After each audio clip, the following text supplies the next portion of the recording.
In this video, we're going to be looking at how to find the mean and standard deviation of a set of scores in the graphing calculator. So on the screen, we see we have the test scores of 7 students, and we want to find the mean and standard deviation of these scores.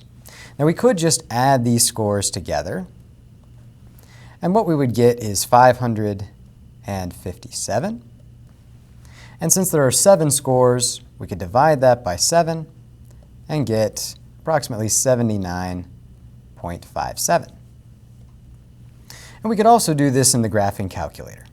To do that, we want to click on the Stat button and then on Edit. As you'll see, I've already typed in the scores into L1. Once we have the scores typed in, we'll click the Stat button again. We'll go over to Calc and select one variable, Stats. At this point, some of you may have this menu here, some of you may not. We'll look at it both ways.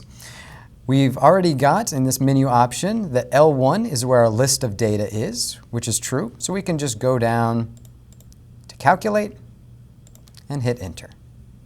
Now, if you didn't have that menu option, what it would look like is it would just bring up one variable, Stats.